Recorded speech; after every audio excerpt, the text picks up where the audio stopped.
Sister Leaders, Dr. Karen here. And look, whenever I have this red background, even though red's my favorite color, that I got somebody with me in the podcast studio. And so we are going to find all about this phenomenal sister leader. I can't wait. I am finding out more about her as you're finding out about her, and she's going to tell us all about her lane of brilliance and what she does here on this earth. And so, Kelly Grayson, welcome to the Sister Leaders Podcast Studio.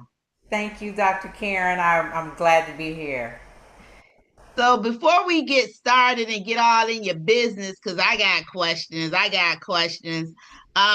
Why don't you tell the Sister Leaders community whatever you want to share with them about who you are, who you serve, a little bit about your product and services, and of course we'll drill down when we start asking the questions. But just tell them a little bit about how wonderful you are. Give them a sneak peek.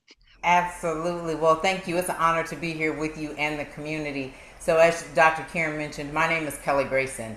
I am the CEO and founder of the Gray Method. That is a coaching and consulting group that supports not only individuals but also organizations through growth and development. My target focus is for us, Black women, because we need that support, that help to get us to achieve our goals, whatever that goal is. I've done it through helping organizations, and I've taken that method, which is the Gray Method, and not only transformed organizations and helped them reach their goals, but I've also used that same method to help women get to the next level, whether it's that they are looking to become an executive leader or they just want to become better at what they do.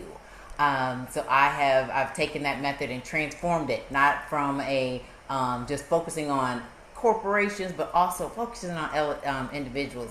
And I wouldn't promote it if I hadn't gone through it myself. So I used it on myself first, and then I started saying this works. So now let's share it with the world.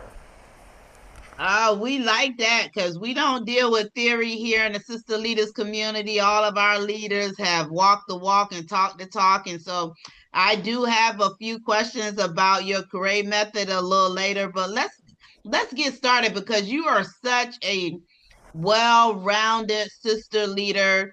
Let me start off by I have a section here that I call leadership and career journey. And since your career spans corporate, nonprofit, and the community sectors. But what experiences most shape your leadership philosophy? I would say my leadership philosophy is built on helping. It's just finding the people, and a lot of times when I have gone into organizations and helped them grow their bottom line through new technologies and through innovation, they forgot about the people. And the people is what drives it. And so anytime I'm looking at helping, coaching an individual, helping a nonprofit, what are we doing, or what is the goal for the people? How is it going to service the community? How is it going to help the people? What are these people's what are they going to learn from it? What are those transferable skills that they can not only take now, but they can move into later? So I am a human centered, focused individual when it comes to working in organizations, working in nonprofit, working in the community to find out what is the impact and what is the benefit for those individuals that we're looking to grow or looking to invest in. We love that because everybody knows I'm all about the people. So you're speaking my love language. And so you mentioned it before, but let's just jump into it. What inspired you to launch the Gray Method, and what problem were you determined to solve? Oh, Dr. Karen, that's a good question. So, the Gray Method came. Well, let me take a step back. I've spent 2 decades. I had spent 2 decades in corporate America helping organizations grow, and I was a part of a layoff. And as part of that layoff, I felt I won't be out that long. I've got a couple of degrees. I've got several certifications. I'm going to get back into the community. I'm going to get back into the workforce. Time went by, and that wasn't happening. I began to spiral, and so in my book that I co-authored, when Black Women Lead, I wrote about suffering in silence, and I was doing just that. I was spiraling, and I was suffering in silence. And one day, I said, "There has to be something better." I've spent 2 decades helping organizations, and I started thinking about what was I helping them do. Well, I was helping them gain clarity. What were their end goal they were trying to do? So that's where the G comes from. I was asking them to reveal their purpose. What is the purpose of this initiative, this growth? What's your purpose? And then we put together a roadmap to say, okay, how do you achieve those goals? How do you, what's the plan? What's the strategy? How do you make sure they align with your purpose, where you're trying to go? And then we talked about the people. The people were the key to success. And that's where the why comes in. I took that same philosophy and that same framework, and I built myself out of being depressed and isolated and not and closing myself off, being overly exhausted. I applied those same principles and that same framework, and I came to writing a book. I co-authored a book. I wrote my own book. Now I'm getting ready to start a podcast. So I took those same principles and applied them to coaching myself and then coaching others. Ah, that's great. That's great because I will want to believe that most leaders are self-reliant when they tap into their own inner strength.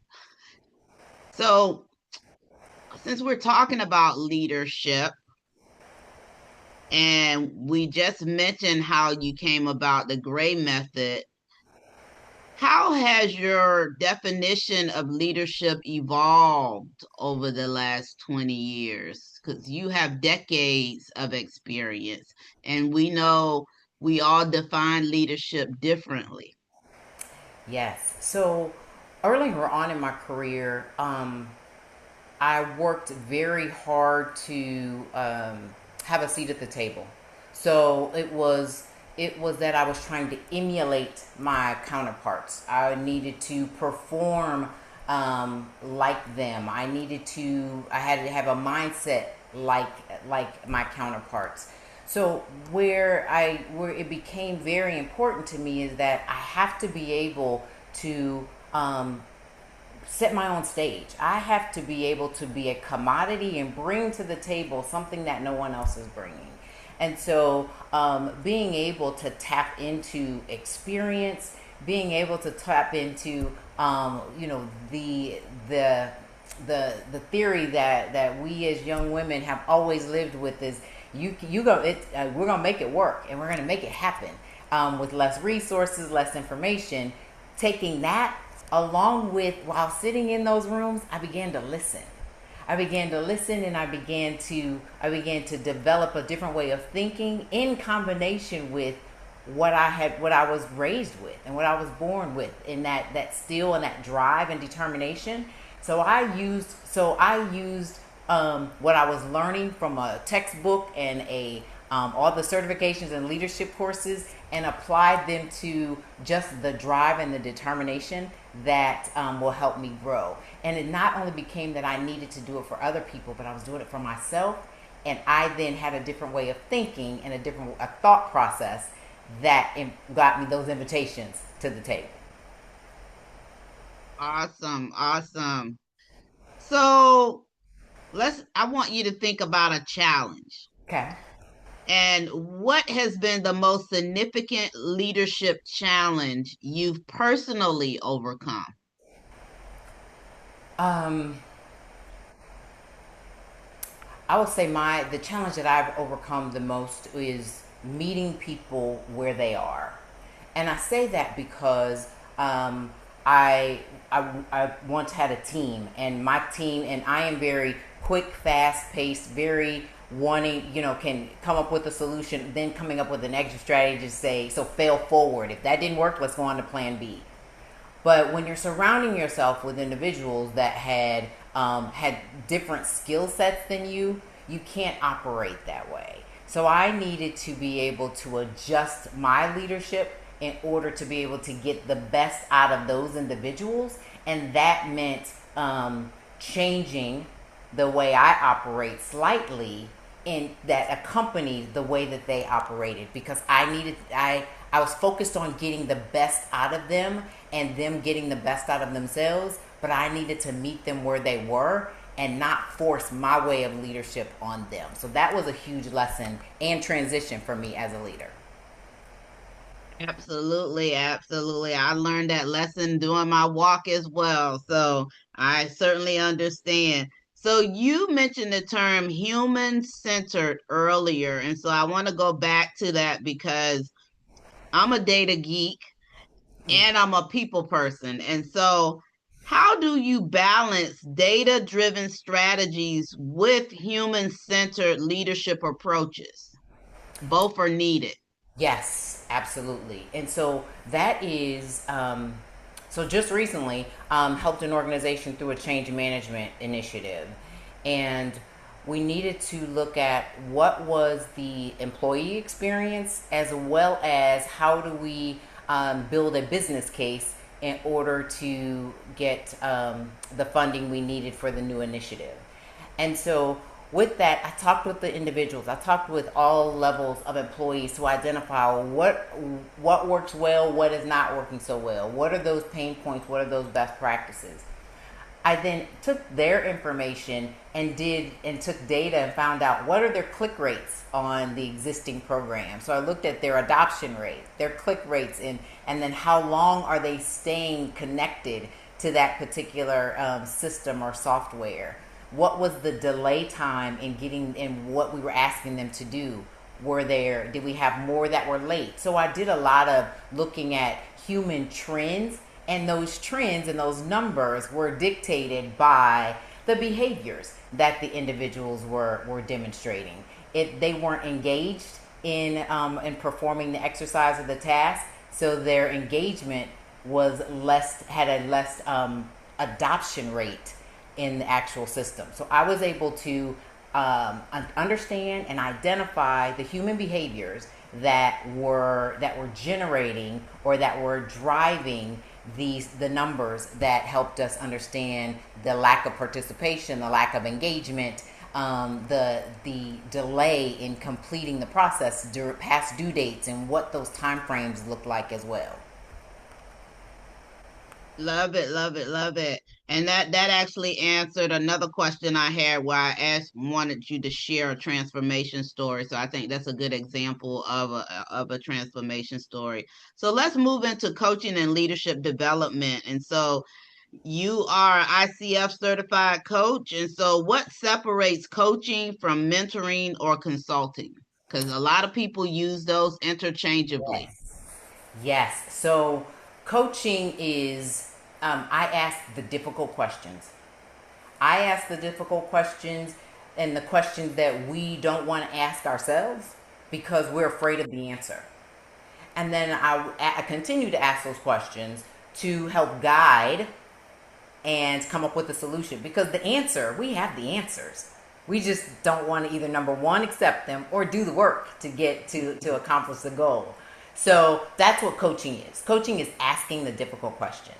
Mentoring is offering guidance, offering suggestions, making connections. So that's someone that's really, for example, I'm a mentor at one of the organizations nearby. I have connections. I can give individuals guidance. I can give them direction on career pathing, and so it's more of me, a conversation, and helping them develop the answers through coaching. And then and consulting is not, it's consulting and coaching are very similar. So when we're going through coaching, it's going in and identifying, okay, where are we trying to get? What are we trying to accomplish? And then how do we get there? So looking at what's the current state and then what's the future state. And so what's the path to get there? What are the obstacles? What are the risks? What are the mitigations that we need to overcome? So it's really understanding and helping organizations get from point A to point B, keeping into consideration systems and definitely people. Awesome. I like that. I like that. So I believe that we're in a world full of C students. Most of the people are caught in the middle. Most of the people are average. It's nothing to matter what average. A lot of people think it is taboo, but I believe that most of the people are in the middle. And so, can you share with us what leadership behaviors consistently distinguish exceptional leaders from the average ones? That's a great question. And I can say it right off the top: navigating ambiguity. Today, what happens is we have individuals coming into the workforce and they're willing to solve the problem. They want to solve it. They have the great solution, but they want all of the pieces. They want all of the pieces to the puzzle in order to be able to solve the problem. But sometimes you don't have all of the pieces. Sometimes there are some pieces that are unclear. And so, how do you do deductive reasoning with what you have? And you have to have a thesis. You have to be able to say, okay, based on what I have in this place and based on what I have here, so I got A and I got C, how can I come up with B? Do I know what B is? And being able to look at what you have and be able to navigate and still either come very close to a product, or you can produce a product if you're missing a component because you've been able to put the pieces together. So navigating ambiguity is one of the number one, and the second one I will have to say is strategic thinking. Being able to think strategically and when we and for some people strategic thinking or strategy is a buzzword, and you can say it is. It's a plan. It's how do you put together a plan, and it's multifaceted. You have a lot of dependencies in there. You have some beginning interdependencies, some at the end. How do you build your plan to make sure that you take into consideration everyone that's invested and everyone that's impacted? So those two are probably the biggest: is navigating ambiguity and strategic thinking. Great, great, great. Y'all pay attention now, pay attention.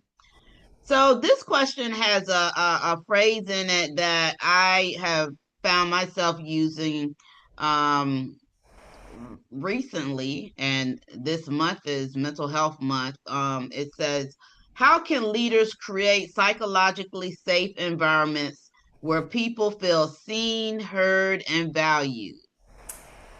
So that question is dear to my heart, Miss Dr. Karen, because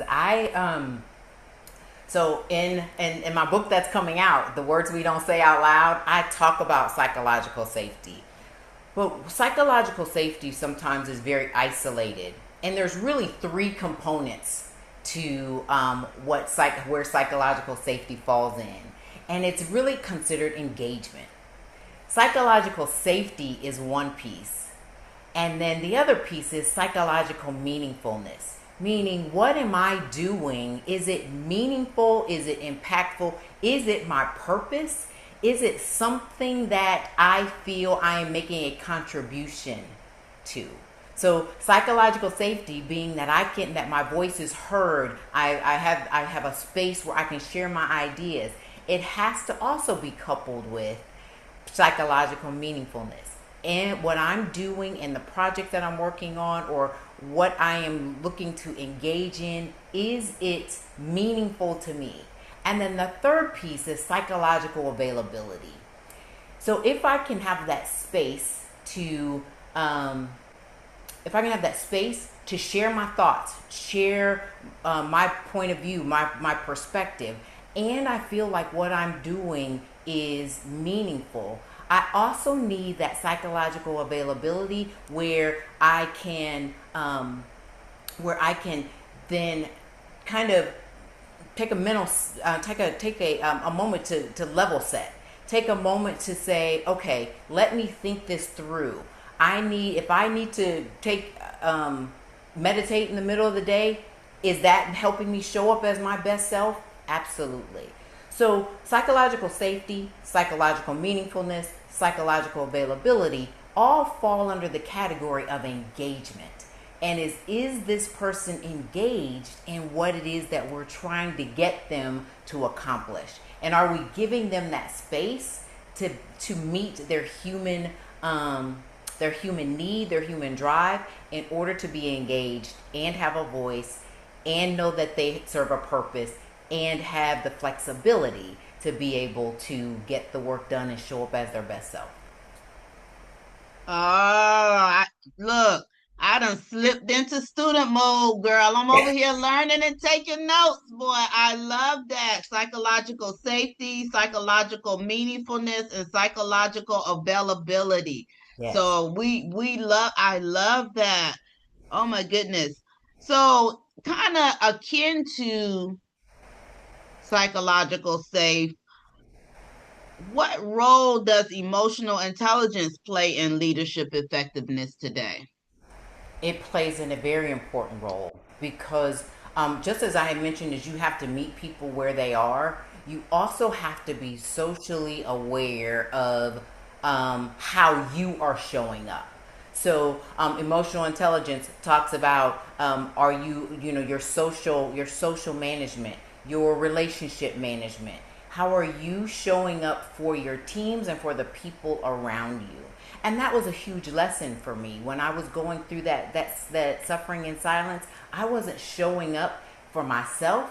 I wasn't showing up for the people who needed me, and I wasn't maintaining those relationships around me. So when you're in leadership, you have to, you have to be cognizant of how you are showing up for other people. Are you being empathetic when you need to be empathetic?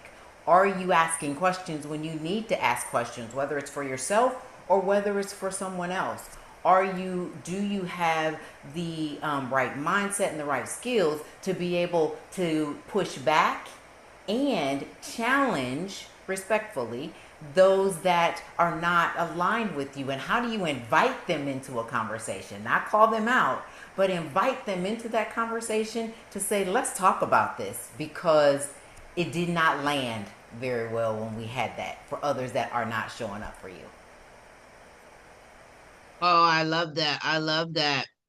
And one more question, kind of in the coaching and leadership development realm before we move out of that space. Um, Navigating change is inevitable. We're all going to have to navigate change. And so, what advice would you give leaders struggling to navigate organizational change? Um, Number one, be comfortable being uncomfortable. Change is uncomfortable for individuals, and because the change cycle for people are not just from a uncomfortable because we're moving from one system or one process to another, but you have to also think about, you have people going through change. People navigate or go through change differently than a system implementation or a process change. People go through a change that takes them through something emotionally, and that's where it partners with emotional intelligence. So individuals, when there are changes at work, they go through a denial phase where they're saying, oh, this is not going to impact me. It's not, this is just the flavor of the day. The company's not really doing this. And then once the change actually starts to seem real, they go through kind of an identity crisis where they begin to wonder, I've been with this organization for so many years. What is happening? What happened to all of the work? Am I good enough? Can I maintain the level of standard that they are now setting? So individuals go through that change where they begin to doubt themselves and doubt their ability. And then once if they have a leader or with the leaders present and they let them know, they reassure them that your work that you've put in has been amazing. we're making this change, and here's how you fit into that change, and then take them along that journey, then people begin to adopt the change and can sustain it.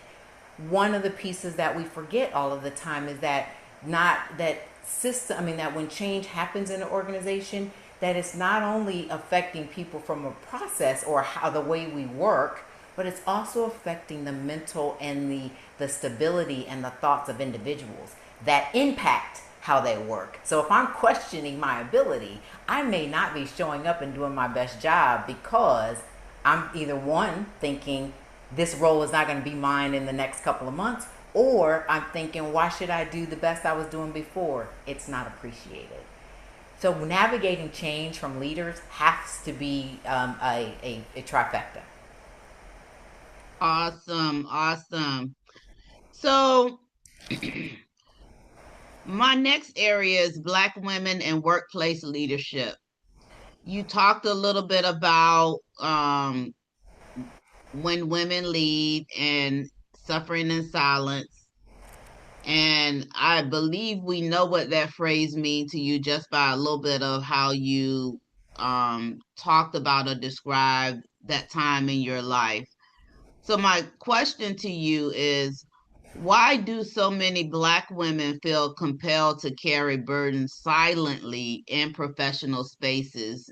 What do you think that is? What is that about? Because I mean I've actually exhibited that as well. And so what do you think that is about? Why do we do that? Oh, there's a lot of answers and a lot of reasons why. Some that are probably more at the top is we've been conditioned that our silence serves us. If we are silent, then we won't be perceived as the angry black woman, or we won't be perceived as being combative, or we won't have all of those negative connotations that are laid on us. So we kind of stay back and we don't do anything.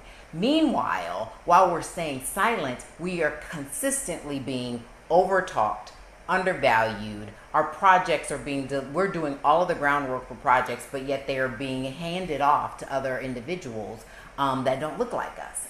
And so it begins to eat away at our identity. It begins to eat away at our confidence. It begins to impact us in ways that then show up at home, at work, and we begin to question ourselves and our own abilities.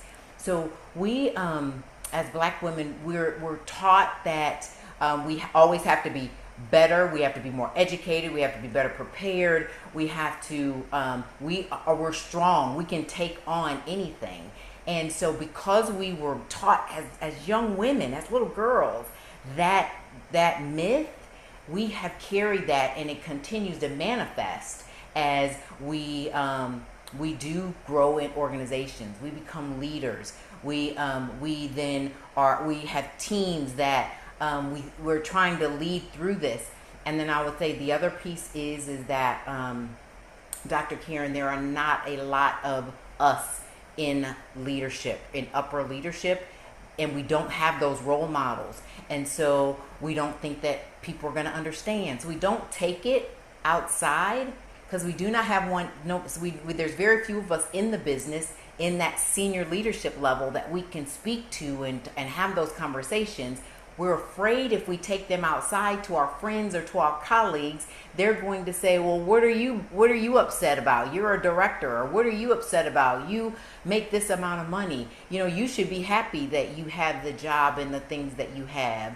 Or we are ashamed of that we didn't speak up, or we're ashamed and afraid and we feel guilty. So we carry all of that because of all of the outside or external factors, and then some internal factors that we perpetuate ourselves. Man, that was a great answer to my follow-up question, and you didn't even know it, which is the hidden cost of suffering in silence. Yes. Those are definitely the hidden costs of suffering in silence. So, how can organizations create environments where Black women can thrive authentically? What do you think what do you think that type of environment will need in order for us to not feel as though we need to suffer in silence? Obviously, representation is one because you mentioned representation. But what else would an organization need to have um, where we will feel comfortable to not suffer so much in silence? I think the biggest, the next piece to that is giving us the voice and the space, because we think differently. We think very differently, and our perspectives is bringing in a different a different point of view and a different way of looking at things. By just by we're nurturers, and so we think about people. We think things through and strategies, and so giving a space for a voice and hearing what we're saying, creating coaching, internal coaching programs and internal mentoring programs. Those types of things are going to help women and men, black women and men in the organization, want to be more open. They're going to want to be be more available, expose themselves to greater opportunities, because they won't feel as if they're shut down or that they will be shut down in meetings. So it's going to start. It's going to be a top down effect. It's going to start with when that black woman is in the meeting and she is quiet and she's not saying anything because she believes that her silence is what's going to get her through. It's taking that ally or that leader to say, Dr. Karen, we haven't heard from you. I would love to hear your perspective. That is going to be a game changer. And if leaders and organizations adopt that one skill, is listening and looking, or listening for who did not say anything, and creating the opportunity and inviting them to share their perspective, that's going to open a door. That's going to encourage more black women to speak up, have a voice, and engage a lot more, and not feel like they have to bottle everything up, and feel valued. I love it. I love it. And I have been on the receiving end of that phrase of Dr. Karen, you haven't said anything we'd like for you to share. One of my mentors always reminded me that if they invited you to the meeting, it's because they thought you had something of value to contribute. Yeah. And so, and so that kind of stuck with me when she said that, because otherwise I will be in the meeting and out the meeting and not say anything. So I love that. And so this next section I kind of wrote here, the word we don't say out loud. And so I got that from something in that some of my research. And so my first question is, what inspired you to write the word we don't say out loud? And then I have dash until now. Yes. So this is this is my baby.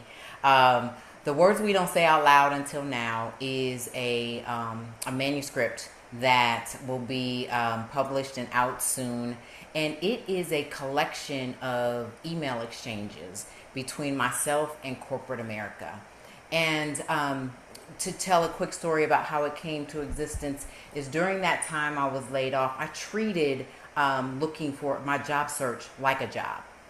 9 to 5, go upstairs to my office, wake up, go to look for a job, apply, network, interview, repeat. So constantly. So it was a Friday evening. At closed my office door, was ready to prepare for my weekend, and I began as an anxiety thing and to relax myself. I began adult coloring. So I started adult coloring on that Friday evening, sitting on the couch, and I ended up hitting my email. I can tell you it was 8:03 p.m. and I received a rejection letter for a job. I was devastated, and I thought, this cannot be where I am today. So I immediately went back upstairs to my office, and I started just typing. I just started typing, and I started typing raw thoughts, raw feelings, just what I was going through feeling like I spent 20 years investing in companies and organizations, and I felt betrayed, even though it was my own internal thinking and my own internal feelings. I just felt betrayed. So I started just writing and writing and writing, and out came a manuscript of just exchanges between corporate America saying, Kelly, you're not yourself, and then me saying, well, thank you, but I choose not to answer the way you want me to answer. But I'm going to answer in what is authentically me. Here's what's really happening, as why I'm done showing up. So I take those emails to me, which are politically correct corporate emails, and I respond back in my most authentic form, pulling back the curtain of what's really happening and what's really generating things such as microaggression, workplace balance, not being overcoming obstacles and barriers, the differences in pay and career advancement. So I address a couple of different topics that were as a result of what I experienced in my career. Oh, that's good. I can't wait. And when will we see that? When You will will we see see that? it in August. You will see it in Okay, August. okay. Oh, so we're in June, so that's not too far away. That's not too far away. Make sure you put that on your to-do list, sister leaders, because I can't wait. Definitely can't wait. So, what conversations do you hope the book spark among leaders and organizations once it comes out? For leaders and organizations and our HR professionals, I want them to, when you see something, say something or do something about it. It's not always what you see on the surface level. If you truly want to be an ally, then let's be an ally. Let's not ignore the behaviors or the lack of performance or what have you. There's supposed to be an underlining problem. Use the book as your guide to invite those women to have conversations. Invite those women to talk about it, because there's an underlying issue as to one of these things. The book is not to bash, it's to create an awareness. So let's have those conversations, and let's determine, how can I walk beside my sister and understand, rather than rather than chalk it up as being something's wrong with her, or something that could be the farthest thing from what is actually happening. Awesome. I think you answered a follow-up question I had, which is what strategies can women use to advocate for themselves without sacrificing their well-being? And I think that is it, to do exactly what you just said. And so let's talk about, I have community service and legacy. You've been around for a while, you got a whole lot of experience, and we touching on everything. Yes, We not ma'am. letting you leave here today without touching on everything. And so I have here, your mother founded Granny Grayson Outreach. Yes. How has her examples influenced your commitment to service? So I would say that my commitment to service is grounded in my mother's when my mother formulated that nonprofit, because she feeds homeless individuals. So she is equipping in people with the bare necessities, and that's food and hygiene products, and um, ways and connections in which they can have a life, not just what we would say a better life, but just a life. And so taking that, seeing her do that over all of the years, helped me to want to take that same thought process and philosophy as I go out and help organizations help build their women, help organizations even inside companies build their women, and go to the community was my last one. Go out to the community. How can I help? What part can I play to help bring women and people and men individually? How can I go out and help them build their skills? Are we talking about, we donate close for individuals that are going on interviews. So really being able to find what can I do to share the gift that God has given me, and that is a mother that showed me how to give, as well as just all of the skills and different ways of thinking and approaches that I've been blessed with. Love that. So, why do you believe service is a calling rather than simply an act of charity? Because some people do charity because they can say, well, this is what I did. I did charity. But for me, it's a service. It's a part of my DNA. It's a part of my makeup. And it's a part of wanting to help the next person. And when my grandmother was alive, and I shared with her that whatever I do, no matter what it is, I am going to turn around and I'm going to extend my hand to the next person. That was my promise to her, and that's what it's about. It's about servicing and being that servant leader, showing that you can make it. You can it. You take steps. How do we get there? Well, let us point you in the right direction, and how you can get housing, how we can help you get a place. What does that look like? How we can help you build your resume so that you can get the job that you were looking for. How do you get that advancement? So for me, even taking on just individuals that I meet, offering coaching for them, it's about helping them build themselves and make a better way of living for themselves as well. Oh, wow, that's powerful.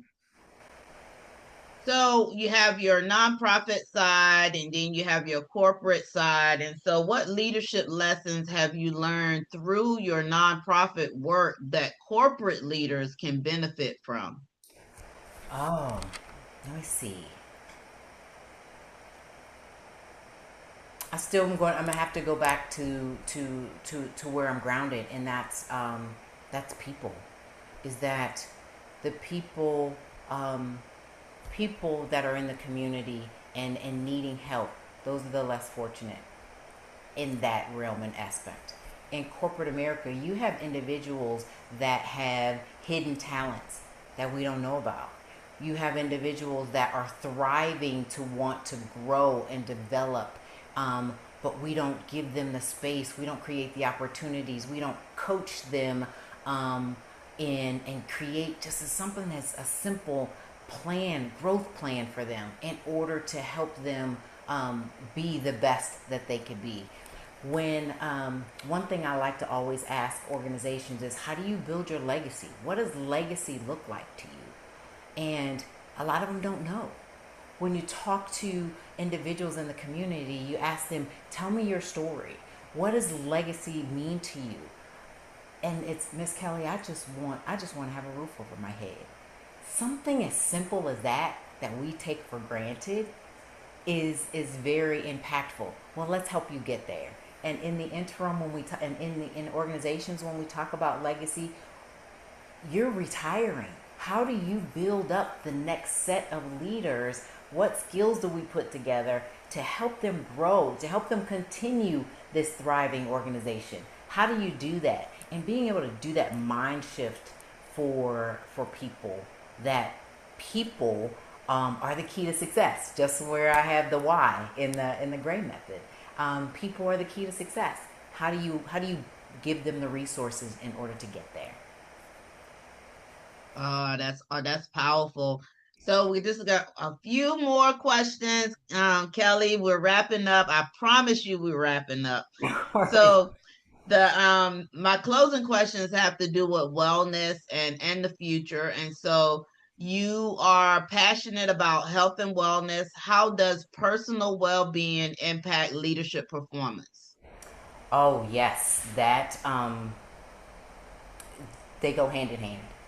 When during the time when I was in suffering in silence, and I didn't know I was suffering in silence because I was suffering in silence in a role at a job, but I had an unexplainable pain, and I went to tests, doctors.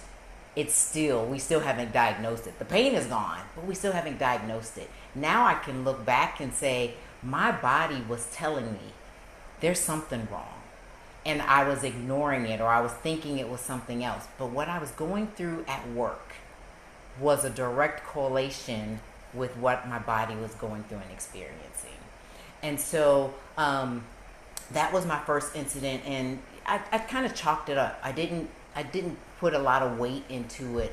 But then during the time when I was laid off and I really started that spiral, and I wasn't sleeping and I was exhausted, and just closing myself off and isolating, and I began to unpack what that suffering looked like, I was able to say, I've been suffering in silence for a very long time. Now I'm able to recognize it. I'm able not only recognize it through a mental capacity, but also a physical capacity.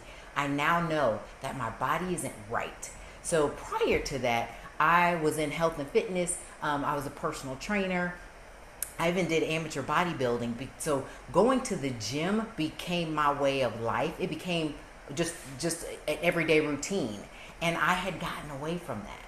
I had gotten away from that, and so my mental capacity, my physical capacity, it was taking stake. It knew something's not right.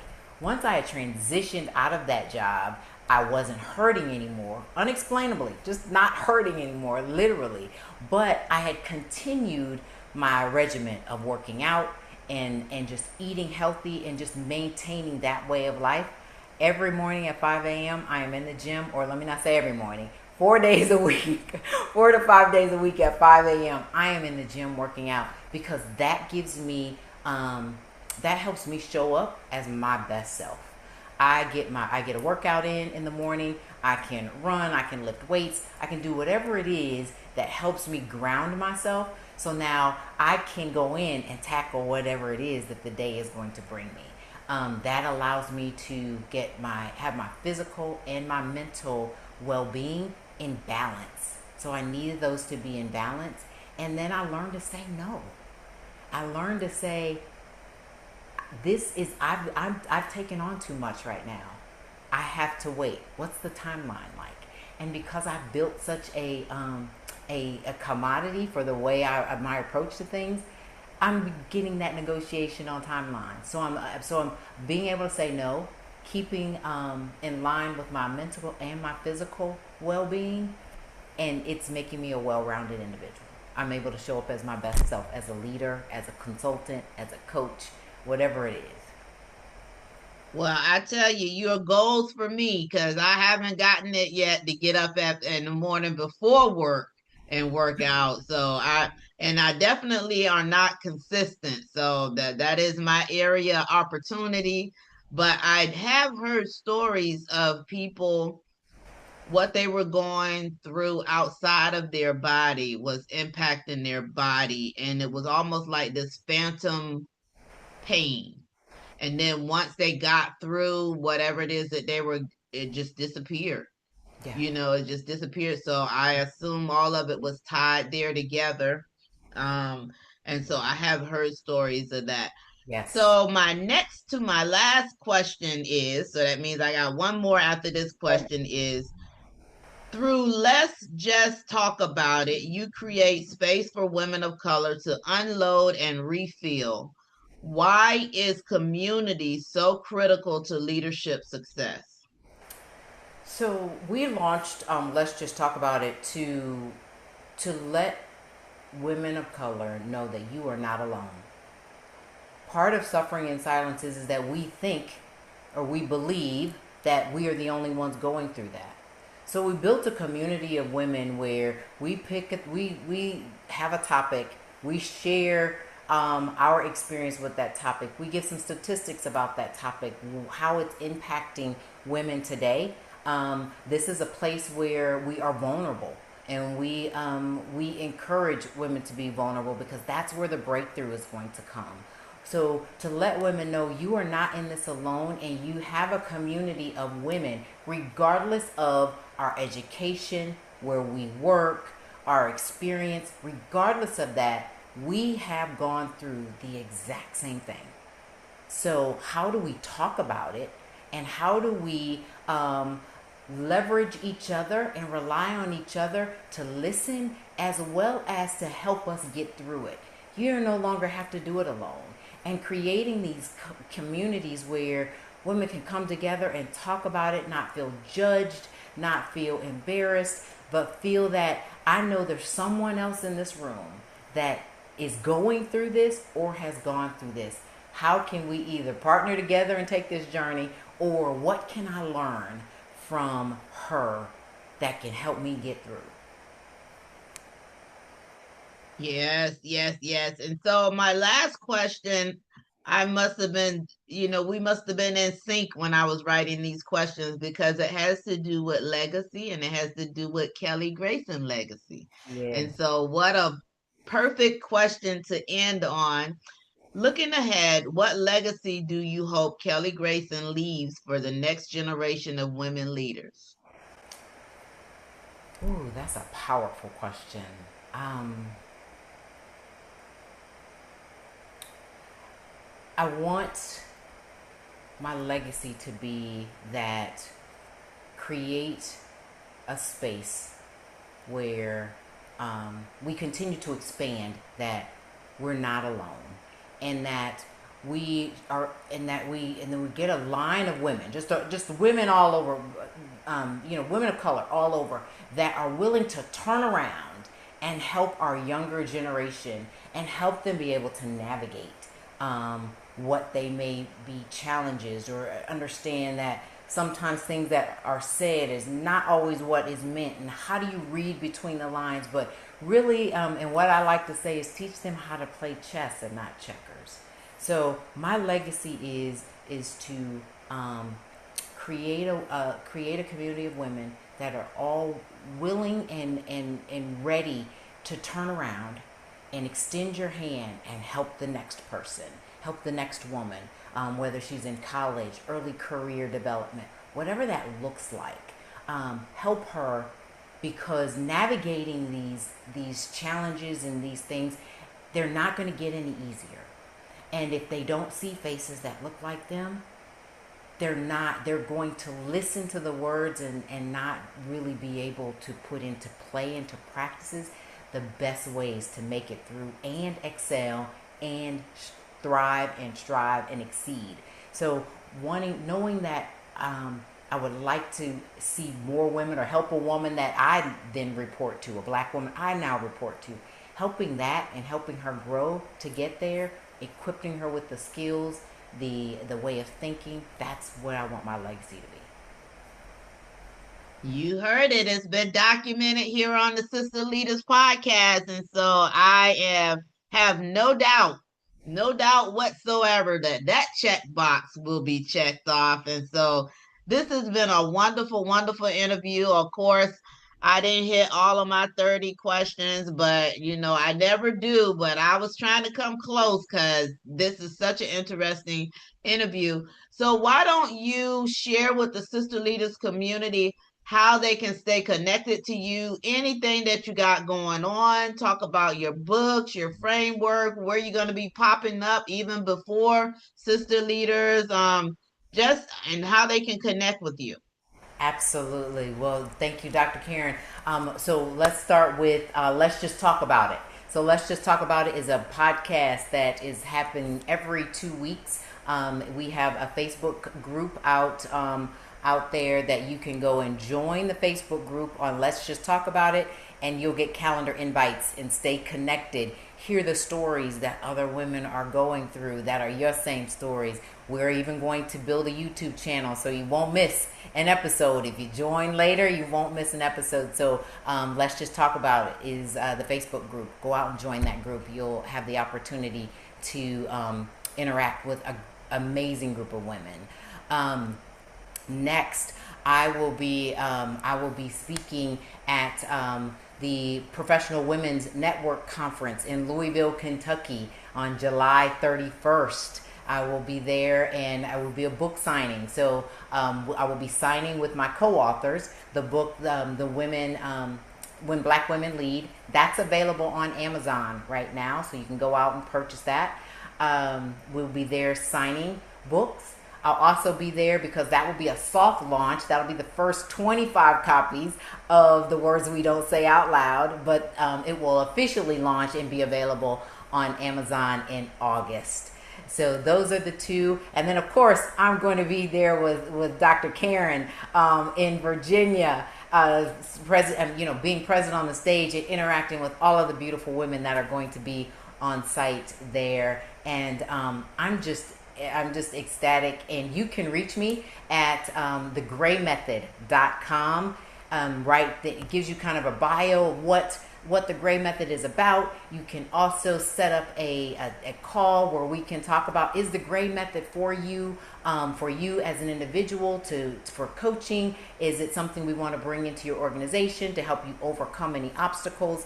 And then also it'll put you on the list, so that when the book, the first individuals that are out there that register, then you get first acknowledgement that the book has launched right after the soft launch, and you get initial copy. So So you got to be connected. If you want to be in there, the first few people, get your information because I can't wait. I can't wait. I'm excited about all that you have going on. And of course, as Kelly mentioned, she will be one of the speakers gracing the stage October 2nd and 3rd at the Rivers Casino. We are back there. This is year three. We sold out the two previous years and we plan to do it again. And this year, I will be remiss if I didn't mention all of this because my team will hit me upside my head. And so just bear with me, hang with me. So this year, the theme is purpose led, profit focused. And of course, that theme comes from the fact that I, Karen, not anybody else, but I, Karen, believe when we follow our purpose, the profit will come. yes, I also believe when it's the other way around, when you're chasing the dollar, it can lead you down some dark roads that you probably don't want to go down. And so, following our purpose, identifying what our purpose is the first step. And then everything else will just fall in line behind that as long as we're doing some other things. Of course, I'm someone that believes in you got to do the work.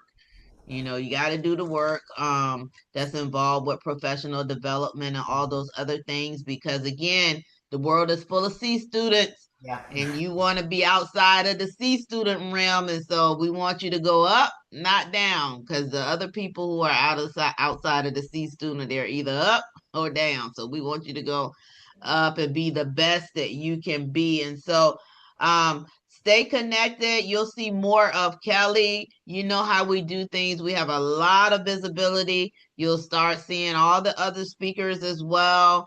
And look, we're going to have a great, great, great lineup this year as we have every year. I am in my student mode as well as, clicking off my leader mode from time to time because my motto is that it is not a lack of talent the reason why so many women are in the C suite, in senior leadership, which is where I am. It is a lack of knowledge of what it takes to sustain yourself in those roles. And so sharing information. I'm a little bit older now. I'm one of those people that are calculating my retirement numbers, y'all. I'm calculating my retirement numbers, and so I believe in influence and impact. I've gotten all the bells and whistles in my life now, and so it's no longer interested in those type of things. It's about influence and impact and sharing information with the next woman leader so that she can go further than myself, she can get there faster than I got there, and so that she too can pull others behind her. And so the conference website is sisterleadersconference.com. Stay connected, and you will hear from Kelly and a little bit from me a little later on. But stay tuned, stay tuned, stay tuned. And both Kelly and myself are going to bid you good night. Good ignite. night. Thank you. So let me click, click, click. Look.